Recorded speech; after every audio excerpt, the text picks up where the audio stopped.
de protección financiera para diagnósticos y tratamientos de alto costo. Al igual que en el auge, las personas cuyo tratamiento se encuentre cubierto por esta ley serán notificadas del beneficio por su médico tratante. Queremos conocer todos los detalles y es por eso que está aquí en el estudio la directora nacional de FONASA, Janet Vega. ¿Cómo está? Hola, Janet, ¿qué tal, Soledad? qué Gracias gusto por invitarnos. Bueno, le tocó que la entrevistara yo, Sí. porque Cecilia está precisamente en el Palacio de la Moneda. Y sobre eso quería hablar, porque yo creo que de lo más emocionante que se vio además en la cuenta pública, una vez que la presidenta anuncia que esta ley se ha vuelto realidad o se va a volver realidad, es que yo creo que tanto la cruzada de Ricarte como la de Cecilia representa tantas cruzadas personales, ¿no? que merecen historias que son contables y que si no están graficadas en la figura pública de alguien, finalmente quedan en nada. ¿Qué valor le da usted a esa causa personal? Bueno, como dijo la presidenta, esta ley tiene algo que la hace totalmente distinta probablemente de muchas de las leyes anteriores, que es una ley realmente ciudadana. Es decir, aquí, y que parte de las bases de las personas que lo necesitan. Aquí hubo un movimiento social que hace que se ponga en acción todo el gobierno y toda la ciudadanía. Entonces aquí, para que esto sea verdad, primero está efectivamente la lucha personal de Ricarte y también de Cecilia. Luego están las asociaciones de pacientes que han incansablemente mantenido la presión, conversado con todos los actores para que ocurra. Y los parlamentarios que a su vez hacen su parte, el Ministerio de Salud, liderado por la Subsecretaría de Salud Pública, que también junta a todas las instituciones del sector para que cada uno aporte y esto salga rápido, y por supuesto las platas desde Hacienda. ¿Por qué no fue una realidad antes? Hay que leer también aquí un vacío en el Estado, un vacío de los distintos sectores mencionados, menos la ciudadanía, de que no se concretan leyes que son tan importantes y tan primordiales para la salud de los chilenos. Sí, yo más bien creo que uno tiene que tener en claro que las políticas públicas son políticas que en general son progresivas. Aquí el Estado de Chile lo que está diciendo, y es un mensaje sostenido en el tiempo, es que quiere transitar hacia un estado de garantía, es decir, que las personas tengan garantizado derechos. Y eso se va haciendo. Un primer paso sin duda fue el auge, que fue en el 2005, que fue una ley muy importante y que efectivamente hace algo que no existe en ningún otro lugar del mundo, que no solo garantiza acceso, sino que oportunidad. Este paso es el paso que viene, porque los medicamentos corresponden al 50% del gasto de bolsillo. Y por supuesto eso va de la mano de otras cosas, pero esto es lo que viene. Y en todos los países del mundo que desarrollado, efectivamente, los fondos para enfermedades poco frecuentes y de alto costo son una segunda o tercera etapa en este camino hacia derechos universales. Yo sé que nuestros auditores han escuchado bastante acerca de la ley Ricarte Soto, pero me gustaría que hiciéramos juntas un breve ABC. ¿A cuántas personas va a beneficiar y con qué tipo de enfermedades, Janet? Bueno, lo primero es que más que a cuántas personas, va a beneficiar a todas aquellas personas que cumplan los requisitos. Ahora, ¿cuáles son los requisitos? Porque eso es importante. Los requisitos es que sean diagnósticos o tratamientos que efectivamente tengan un umbral de costo que no es posible de solventar por las personas. ¿Eso yo tengo que demostrarlo como paciente? Eso básicamente se ingresa, hay un proceso en el cual se presenta a este equipo ministerial que con participación ciudadana que va a tener todos aquellos candidatos a aquellos tratamientos o diagnósticos candidatos a ser incorporados, porque efectivamente tienen un umbral catastrófico para la gran mayoría de las familias chilenas. Y ahí lo que viene es un proceso fundamentalmente que está basado en que efectivamente esté demostrado que el tratamiento o el diagnóstico son efectivos, que efectivamente esté demostrado que hay evidencia, digamos, de que va a beneficiar y que tengamos claridad a cuántas personas se benefician para cada una de estas y en cuánto tiempo. Recién ahí vamos a tener un número, es decir, no tenemos una estimación todavía de a cuántos pacientes puede beneficiar. No tenemos una estimación porque va a depender del costo que se defina en el primer decreto. Y finalmente, la verdad, para ser honesto, es que siempre van a haber más candidatos qué es lo que hay de financiamiento para todas estas leyes. Claro. Por lo tanto, lo que nosotros sabemos es que tenemos una estimación de cuánto es lo que vamos a tener de disponibilidad financiera. Y en base a esa disponibilidad financiera vamos a tener que ir seleccionando cuáles son las cosas que entran primero o segundo. Por ejemplo, hay desde cosas que en este momento son cosas que tienen unas prevalencias muy bajas, como por ejemplo 32 pacientes en total en el país, hasta otras cosas como las artritis reumatoideas, por tratamientos biológicos para artritis reumatoidea, que en estos momentos nosotros cubrimos alrededor de 300 pacientes, pero sabemos que eso hay que multiplicarlo por 10. Entonces, en el fondo va a ir dependiendo de cómo y qué es lo que vaya entrando primero con todos los criterios que se han definido. ¿Cuánto podría el Estado llegar a gastar en esto? Bueno, lo que está presupuestado es que en los primeros años el Estado en régimen va a gastar alrededor de 100.000 millones al año. Ahora, uno dice 100.000 millones al año, pero debería más. Pero fíjate tú, Sole, que 100.000 millones al año es un quinto de todo lo que se gasta en auge. Un quinto de lo que se gasta en auge. Para todas las otras. Entonces es un esfuerzo formidable porque es solo para medicamentos que tienen que ver con cobertura financiera de la familia. Y además el segundo esfuerzo formidable es que aquí no hay discriminación, es totalmente universal. Es decir, nosotros como sociedad nos hacemos cargo de entregar esto a todos beneficiarios o de FONASA, de ISAPRE, de Fuerzas Armadas, de todo.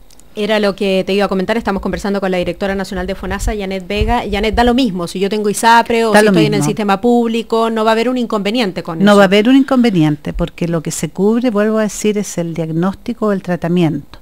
Y por lo tanto da lo mismo. Ahora, eso obviamente que a nosotros como FONASA nos plantea un desafío, que es que nosotros estamos a cargo de hacer el sistema informático y de gestionar los recursos. Por lo tanto, tenemos que generar la conexión para que efectivamente no haya una traba porque no pertenezcan al sistema público. Claro, ¿y cómo se puede asegurar la transparencia también en ese proceso? Porque son muchos los que van a postular, tú ya lo decías, no todos, comillas, van a quedar o no a todos se les va a poder cancelar ese tratamiento de esos medicamentos. Bueno, la transparencia se garantiza de dos maneras. Lo primero es porque hay efectivamente un comité que la presidenta en la mañana lo describió, que es una comisión ciudadana. Y esta comisión ciudadana, el equipo técnico que está a cargo de la decisión tiene que dar cuenta de la decisión. Pero además hay un proceso también de apelación. Se emite un informe público y hay un proceso de apelación que es recurrible hasta 15 días antes de que la recomendación final. Por lo tanto, efectivamente estamos poniendo todas las garantías de que porque ¿qué es lo que pasa? En los procesos de priorización siempre hay cosas que entran y otras que no. Pero lo que sabemos y lo que hay un consenso mundial es que lo que tiene que existir es primero un proceso participativo, es decir, que haya posibilidad en el fondo de alegar y decir no estoy de acuerdo, y segundo, un proceso transparente e informado en todas las etapas, de modo de que sepamos quiénes pierden, quiénes ganan y esté claro. Es que eso es absolutamente fundamental. ¿Cuánto tiempo llevas en el área de la salud, Janet? Yo llevo más de 20 años. Y en esos 20 años, ¿qué te dice la experiencia? Que la gente se arruina enfrentando este tipo de enfermedades. Así es, no solo acá. Yo quiero contarte que yo he tenido la suerte de trabajar 4 años a cargo de un departamento de la Organización Mundial de la Salud y 2 años en la Fundación Rockefeller a cargo de la Agenda de Cobertura Universal en Salud, que es básicamente acceso a salud con cobertura financiera. Y la Organización Mundial de la Salud estima que alrededor de 100 millones de personas anualmente en el mundo caen en pobreza por costos catastróficos de enfermedad. Y eso pasa aquí en Chile también. Y eso pasa en todo el mundo y es muy tremendo porque todos sabemos que cuando uno tiene una persona enferma, en ese momento uno quiere vender la casa, lo que sea, hacer cualquier cosa. Claro, ¿podemos poner un ejemplo práctico de a quién le va a cambiar la vida con esto? Sí. Entiendo que hay etapas de revisión, hemos conversado bastante de eso, ¿no? De cada una de las instancias que hay que pasar, pero para bajar esto a un contexto, a lo mejor mayoritariamente a aquellas personas a quienes se iba a afectar una vez revisados los antecedentes, uno ya puede predecir, ¿no? ¿Dónde se va a Voy a poner 2 ejemplos prácticos. Primer ejemplo práctico, la artritis reumatoidea. La artritis reumatoidea tiene un porcentaje pequeño de los casos, pero igual se tratan con lo que se llama medicamentos biológicos, y los medicamentos biológicos son medicamentos que efectivamente tienen alto costo, pero que te cambian la vida, porque significa que ya no hay progresión hacia artritis reumatoidea deformativa, digamos. Entonces, imagina lo que es para una persona que tiene la posibilidad de que no vaya viendo todas las secuelas de artritis, que son, además de las secuelas de lo que significa vivir con artritis, además del dolor crónico, que hay efectivamente un deterioro muy progresivo. O sea, acceder a esos medicamentos es un imperativo. Es un imperativo social, ético. Es un imperativo para las personas que tienen indicación, claro, porque cambia la calidad de vida. Segundo ejemplo, hay en Chile 32 niñitos de todas las edades que tienen lo que se llama enfermedad de Morquio, que es un tipo de mucopolisacaridosis. Esa enfermedad es una enfermedad que si uno las trata, que es un tipo de enanismo, no va a cambiar obviamente el enanismo, pero sí las complicaciones asociadas en todos los órganos, y las personas pueden tener una expectativa de vida muy similar a la que tienen personas sin esa condición. Tercer ejemplo, Gaucher. Que las mucopolisacaridosis, que son estas enfermedades súper raras, que son trastornos del metabolismo, muchas de esas, si se tratan y se diagnostican precozmente, no tienen ninguna secuela, y si no se tratan, son niñitos o personas que tienen retardo mental o alteraciones muy importantes en su desarrollo. También es un antes y un después, entonces. Es un antes y un después brutal. Janet, una vez que se hizo el anuncio acerca de la ley Ricardo Soto, y anterior también, durante su tramitación, hubo críticas que surgieron a propósito de que algunas enfermedades quedaron fuera, o bueno, los requisitos que tú ya nos estabas indicando. Te quería poner un ejemplo. Durante este fin de semana, más específicamente el domingo, hubo una marcha de los pacientes con enfermedades de Crohn. ¿Sí? Y colitis ulcerosa. Sí. ¿Qué es lo que sucede con esos pacientes, quiero decir, en específico? Bueno, esos pacientes van a tener que entrar al proceso tal cual como van a entrar todos los otros pacientes afectados por otras condiciones. Aquí no hay ninguna exclusión, lo que se está partiendo de un proceso. Ahora, evidentemente, y esto uno tiene que tenerlo claro, evidentemente que esto de nuevo tiene una naturaleza progresiva, y por lo tanto siempre van a quedar probablemente la plata va a alcanzar para menos de las necesidades, pero lo importante acá es que en este proceso se va a ir agregando lo mismo que lo que pasa en auge, progresivamente, y efectivamente cubriendo más y más, en la medida, por cierto, de que el país pueda solventarlo, porque nosotros no hay que olvidar que somos un país en teoría desarrollado, pero que todavía tenemos temas que dependen finalmente de cuánto es la plata global que tenemos como país. Ya, pero a priori nadie queda fuera. A priori nadie queda fuera. Ningún tipo de enfermedad. O sea, no hay un catálogo que nos pueda decir, no, estas enfermedades sí. No. El proceso se inicia ahora. No. Estaba escuchando también el avance que se dan 90 días entonces para el reglamento necesario. ¿Eso qué significa? Que a partir de cuándo comienza a regir, y también me imagino, y quiero catalogarlo así, hay un entusiasmo, ¿no?, por parte de los pacientes de ya ser parte de este proceso para bajar también su nivel de carga financiera o económica. Pasados estos 90 días, ¿qué es lo que pasa y qué tengo que hacer yo como paciente para saber si califico o no, Janet? Bueno, nosotros tenemos fundamentalmente 90 días para hacer todos los reglamentos y aplicar y publicar el primer decreto. El primer decreto lo que dice es, esto es lo que va a incluir este primer decreto, y este primer decreto rige hasta diciembre del 2016. Ya. Y nosotros pensamos que en octubre vamos a estar en condiciones de el primer decreto. Ahora, en ese momento lo que ocurre es que para ese primer decreto tenemos 90.000 millones total de costo, que en el fondo corresponden a los 30.000 actuales que tenemos en FONASA, más 60.000 que se ponen adicionales para el primer año y 90.000 el segundo año. Los adicionales del primer año son solo 60.000. Los adicionales del primer año se agregan a los 30.000 que ya tenemos en FONASA, y total 60.000. ¿Esos 30.000 de FONASA cumplen el mismo objetivo? El mismo objetivo. Estamos hablando de enfermedades catastróficas. Así es, el mismo objetivo. Okay. Sí. Y entonces en el primer decreto, que básicamente Lo que vamos a hacer fundamentalmente es terminar de cubrir las brechas, porque nosotros, por ejemplo, de lo que cubrimos en FONASA, hay casos en los cuales no cubrimos toda la demanda. Y empezar el proceso para efectivamente definir cuáles van a ser los próximos candidatos, digamos. Perfecto. Entonces, ese es un primer decreto. Y luego, el segundo decreto ya empieza a ser un decreto anual, en los cuales se empieza, por supuesto, se cumple con todos los procedimientos que están previstos en la ley, que en el fondo es, básicamente, hay un umbral, hay un proceso de evaluación científica, hay un proceso de recomendación y presentación a la comunidad, apelación y un proceso de decisión. Eso son en total los 4 puntos. Primero, que para ser candidato cumpla con el umbral de alto costo. Segundo, que efectivamente vaya a un proceso de evaluación científica que sirve.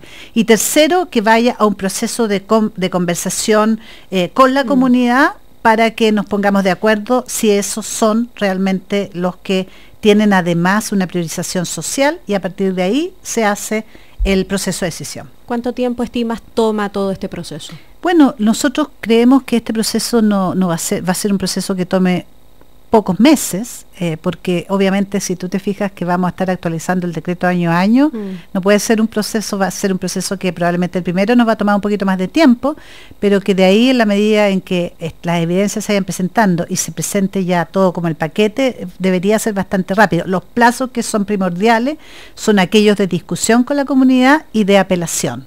No son retroactivos, ¿no? No son retroactivos. No me pueden pagar por lo que yo ya pagué. No, porque las platas son de ahora. Pues sí, siempre hay que preguntarlo. Sí, siempre hay que preguntarlo, porque yo te digo, evidentemente el entusiasmo, ¿no?, de los pacientes es mayor probablemente, y se generan muchas expectativas respecto de esto. Tengo aquí la ley, los beneficiarios de la ley, y se excluyen, dice, tratamientos cubiertos por accidentes de tránsito, ¿no? Eso es importante decirlo, por accidentes del trabajo también y enfermedades profesionales.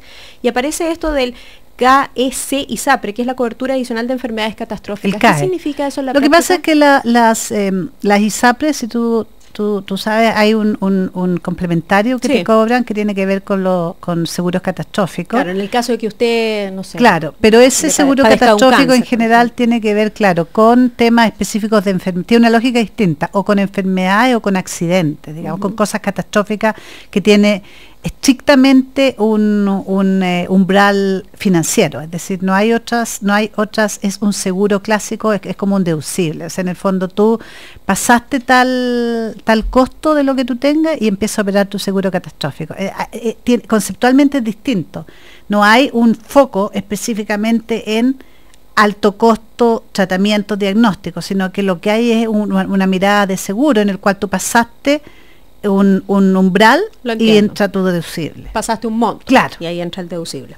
Ya, entonces, exceptuando esto, el resto sí podría acercarse para los beneficios. Y las excepciones tienen una razón, porque hay otras leyes que las cubren. Entonces, por ejemplo, los accidentes de tránsito y las enfermedades ocupacionales están cubiertas por la 16744. Increíble que me haya acordado.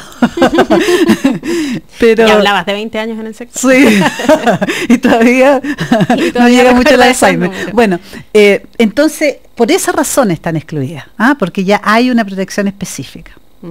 ¿Quedaste conforme con esta ley? Yo sí, yo estoy muy contenta. Nosotros como sector, la ministra está muy contenta. Ha sido un trabajo muy arduo, la verdad, y un trabajo muy coordinado, como digo. Yo hoy día felicité al subsecretario Barros porque realmente el trabajo que se hizo fue muy bueno. Obviamente, como todas las cosas, es perfectible. Los problemas probablemente se van a ir viendo en el camino, pero lo importante es que se inicia un proceso y que lo vayamos perfeccionando entre todos en el tiempo. Al menos está el impulso, ¿no?, de activarlo. El impulso y las platas, pues. Sí, pues las platas, que son lo más importante. De las críticas que se han hecho, que ya comentábamos respecto de la cobertura que va a tener esto y de cuántas personas va a beneficiar finalmente, ¿qué es lo que tú has recibido de opiniones de la gente? Porque me imagino que además, como perfectamente identifican que eres la directora de FONASA, no sé, distintos casos, incluso familiares, ¿no? Por allí vienen también las preguntas y las dudas. La duda mayor es que yo creo que hay una cierta confusión con la naturaleza. La duda mayor es esto, por los pacientes de ciertas enfermedades que marchan o que tienen duda, porque el concepto aquí no es, de nuevo, no es cubro tales enfermedades, porque eso es el concepto de auge. El concepto aquí cubro intervenciones. cubro diagnósticos y tratamientos. Por lo tanto, ese es el punto de entrada. Y de ahí las enfermedades, las enfermedades que se benefician de ese diagnóstico o tratamiento son las que están cubiertas. Yo diría que ese es un punto que yo, por lo menos nosotros hemos recogido, que siempre es motivo de confusión y un poco de reclamo y crítica, un poco porque no es claro el concepto. Y lo segundo, obviamente, que es que la preocupación, que es legítima, de que las platas no sean todas las que las necesidades se requieran, y eso es lo que vamos a tener que ir viendo en el tiempo, cuánto es realmente, qué es cuánto es la demanda que se empieza a presentar y si hay que ir subiendo los recursos que están asignados. Claro, porque expliquemos bien de qué se trata que esta ley sea de carácter progresiva. Bueno, carácter progresivo significa de que hay un intento de ir abordando todas las condiciones que están en la categoría catastrófica, y eso significa que en la medida en que vayamos determinando cuánto es lo que existe de esos diagnósticos y de esos tratamientos, probablemente tendremos que ir mirando también los recursos, porque además, Soledad, y esto es súper importante, porque los auditores saben y todos sabemos que la tecnología avanza de una manera increíble, entonces empiezan a aparecer medicamentos, diagnósticos, etcétera, que en estos momentos no los tenemos en nuestros libros, claro, y que perfectamente podrían aparecer. Te pongo solo un ejemplo. Piensa que el cáncer, ponte tú, el cáncer de sistema nervioso central, algunos tumores que tenían solo tratamiento quirúrgico, ahora hay un tipo de radioterapia que hace que selectivamente se mueran esas células y ya no es necesario cirugía. ¿Y esos medicamentos hoy día están al alcance o van a estar en algún momento al alcance del mercado chileno? Bueno, esa es la segunda. ¿Y subsidiados por el Estado? Disculpa, esa es la segunda preocupación, que es sobre todo una preocupación que nosotros tenemos desde el punto de vista del sector. Esto requiere un proceso de negociación y requiere que los laboratorios farmacéuticos también funcionen con una responsabilidad social, es decir, considerando de que aquí estamos hablando de un bien público, porque lo que no nos puede pasar es que nos ocurran cosas tales como que un medicamento haya un monoproveedor y este monoproveedor efectivamente genere las condiciones de aumento de precios injustificados. Y es por esto que parte de los desafíos es que la central de abastecimiento va a tener una autorización especial para comprar de modo centralizado y además para comprar internacionalmente. Ya, es una noticia súper relevante. Para finalizar nuestra conversación, ¿cuál va a ser el rol, nos preguntan, de las asociaciones de pacientes en la selección de estas enfermedades que se acogen a estos beneficios? Bueno, el rol de las asociaciones de pacientes es muy importante porque primero para efectivamente presentar cuáles son los diagnósticos y tratamientos que requieren ser incorporados. Y segundo, porque van a ser como parte de esta comisión ciudadana, parte activa de esta comisión. Nosotros ¿Tienen voz y voto? Tienen voz y voto, claro. O sea, tienen que decidir ellos también en esto. O sea, claro, tienen que presentar y después, efectivamente. Ahora, aquí hay un concepto clave, Soledad, que es el concepto de solidaridad. Y yo creo que todos tenemos que tener la grandeza de entender de que este proceso de priorización es un proceso que vamos a tener que hacer en conjunto. Yo creo que es lo más difícil de y eso es complejo, pero tenemos que hacerlo si queremos avanzar como sociedad y no cada uno en el fondo se las arregla como puede. Al menos yo estoy de acuerdo en que es un paso, y es un tremendo paso además que vino desde un ciudadano, ¿no? Así es. Y eso es tremendamente relevante y destacable también. Estuvimos conversando con la directora nacional de FONASA, Janet Vega, acerca de la implementación de la ley Ricarte Soto. Ya es un hecho, ya fue promulgada, ya fue presentada en el Palacio de la Moneda y por eso nuestra Cecilia Robaretti está allá. Así es. Que estés muy bien, Igualmente, Janet. gracias. Muchísimas gracias por acompañarnos. Antes de partir a la pausa, vamos a saludar